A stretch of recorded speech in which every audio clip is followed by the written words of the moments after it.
রাঙামাটির দেশ বাঁকুড়ায় সুবিশাল লোকসভা কেন্দ্র বিষ্ণুপুর। টেরাকোটা সমৃদ্ধ, অত্যন্ত ভালো এবং শান্তিপূর্ণ ভোট দিয়ে প্রতি বছর সবার নজর কাড়ে বিষ্ণুপুর।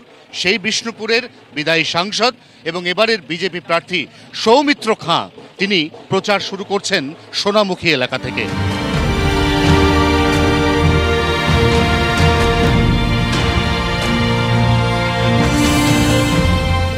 হাতে সময় বেশি নেই, এগিয়ে আসছে লোকসভার ভোট।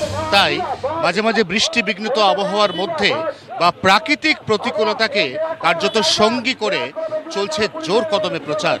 বিষ্ণুপুর লোকসভা কেন্দ্রের মোট আয়তন, বিষ্ণুপুর লোকসভা কেন্দ্রের ব্যাপ্তি যেভাবে ছড়িয়ে ছিটিয়ে রয়েছে কার্যত বর্ধমান থেকে পুরুলিয়া সীমান্ত পর্যন্ত, তাতে এই লোকসভা কেন্দ্রের প্রত্যেকটি ভোটারের কাছে পৌঁছতে গেলে দিনে একাধিক শিফটে প্রচার ছাড়া উপায় নেই। আর ঠিক সেই কাজটাই বিগত প্রায় 1 থেকে 1.5 মাস ধরে করে আসছেন বিষ্ণুপুরের বিজেপি প্রার্থী সৌমিত্র খাঁ।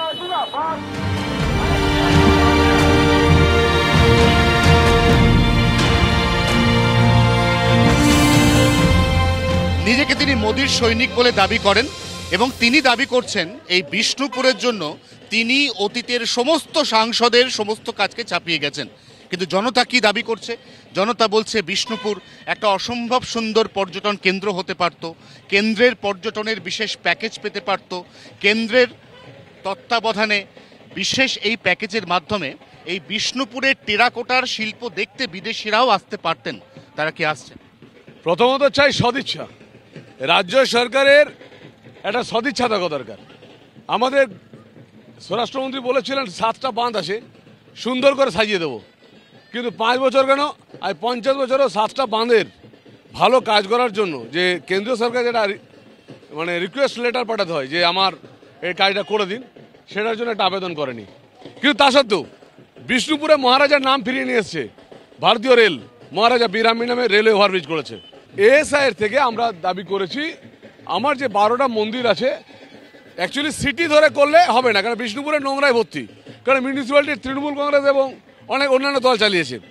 এর ফলে ওটাতে আমরা চিন্তা করছি 12টা যে মন্দির আছে সেই 12টা মন্দির পুনঃসংস্কার হয়েছে এবং 12টা মন্দিরকে আমরা হেরিটেজে নিয়ে যাওয়ার জন্য চেষ্টা করছি।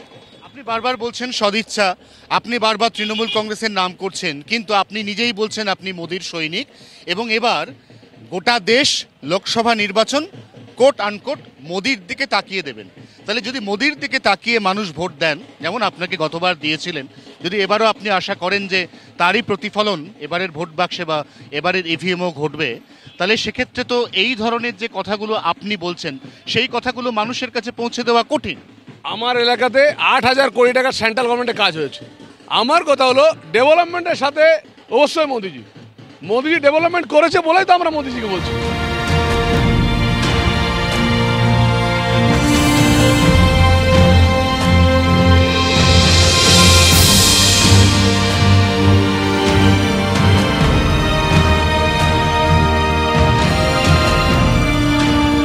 অনেকে হয়তো জানেন না, পেশায় রাজনীতিবিদ, এই মুহূর্তে বিদায়ী সাংসদ এবং প্রার্থী সৌমিত্র খাঁ নিজে খুব ভালো রান্না করেন এবং সবসময় অবসরে তিনি নিজেই বাজার করেন।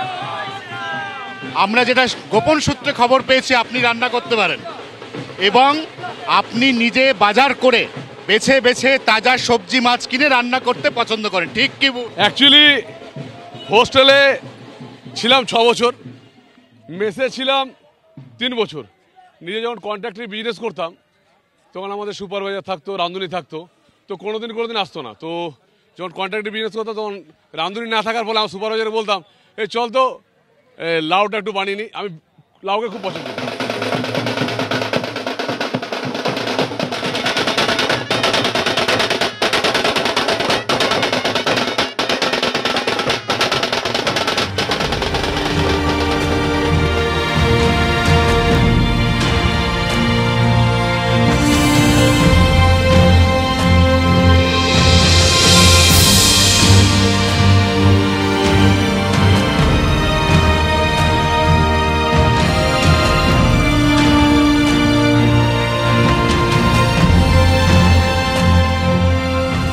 আমরা দেখতে পাচ্ছি এটা একটা স্টেশন যেটা মশাগ্রামের সঙ্গে এই আপনার বিষ্ণুপুরকে কানেক্ট করে, এবং এটা কেন্দ্রের এই প্রকল্পটার মধ্যে আপনার একটা বড় ইনভলভমেন্ট ছিল।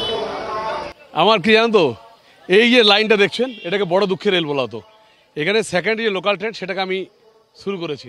এই যে ইলেকট্রিফিকেশন, এটাও আমি 2015 সালে লোকসভায় বক্তব্য রেখে মন্ত্রীকে বলে ইলেকট্রিফিকেশনটা শুরু করেছিলাম 16 সালে।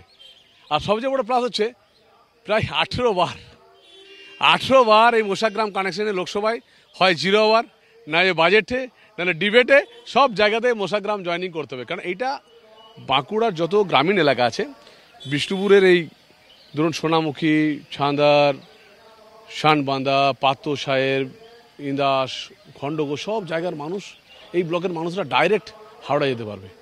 এটা একটা বড় জয় আমার কাছে। প্রচারে বেরিয়ে যখন দেওয়ালে দেওয়ালে সুজাতা মণ্ডল দেখেন, ওটা অকওয়ার্ড ফিল হয় না? প্রথম 4-5 দিন হয়েছিল যে জীবন বড় বৈচিত্র্যময়, হয়তো ভগবান এটাই চেয়েছেন, বা ওর মনে হচ্ছে যে বড় হতে হবে, ঘর দরকার নেই, তাই সে ত্যাগ করেছে। এমএলএ এমপি হওয়ার শখ আছে। আপনি বোধহয় ভারতবর্ষের একমাত্র পলিটিশিয়ান যার ডিভোর্স হয়েছিল একটি নিউজ চ্যানেলে অন এয়ার লাইভ। আপনি যখন ভোটারদের কাছে যান, মহিলাদের কাছে যান, যারা হাউসওয়াইফ, যারা সংসার পেতেছে, তারা আপনাকে এই নিয়ে কোনোদিন কোনো প্রশ্ন করে? মায়ের মতো মজা করে, বৌদিরা মজা করে, অনেক সময় ছেলেরা মজা করে, কি দাদা কাকে দেবো, এই দিয়ে আর কি। এই সৌমিত্র খাঁ সারা জীবন সিঙ্গেলই থাকে। আপনার ডিভোর্সের পর একটা ভালো বন্ধু পেয়েছিলাম, তো সেখানে তার সঙ্গে আমি বিয়ে করেছি, এবং খুব ভালো। তিনি উইডো ছিলেন, আর তার ছোট বাচ্চা মেয়ে আছে। সে আমার একদম বুক আগলে একদম বাপিয়াবি করে সারা দিন রাত খেলে বেড়ায়। নতুন জীবন, নতুন কর্মব্যস্ততা, তার সঙ্গে পুরনো কিছু দায়িত্ব ছিলই। এর আগেও সাংসদ ছিলেন, আবারও প্রার্থী, এবং তিনি প্রত্যয় তিনিই সাংসদ হবেন, এবং তিনি যে উন্নয়নের কাজ এখনো পর্যন্ত অসম্পূর্ণ সেই উন্নয়নের কাজগুলো শেষ করবেন। ঘর্মাক্ত কলেবরে এই মুহূর্তে বিষ্ণুপুর চষে ফেলছেন সৌমিত্র খাঁ। তিনি বাড়ি বাড়ি ঢুকে যাচ্ছেন, স্কুটার চালাচ্ছেন, ঢাক বাজাচ্ছেন, বাজার থেকে দাম দর করে সবজি কিনছেন, এবং তারই মধ্যে কোথাও না কোথাও মাথায় রাখছেন যে তার যিনি প্রধান প্রতিপক্ষ তিনি একসময় তারই ঘরণী ছিলেন।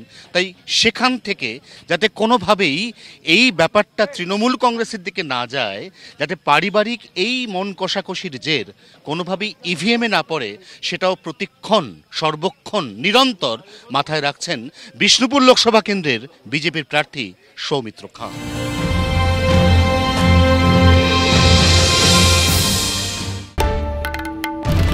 বাংলার আওয়াজ, বাঙালির আবেগ, জি 24 ঘন্টা।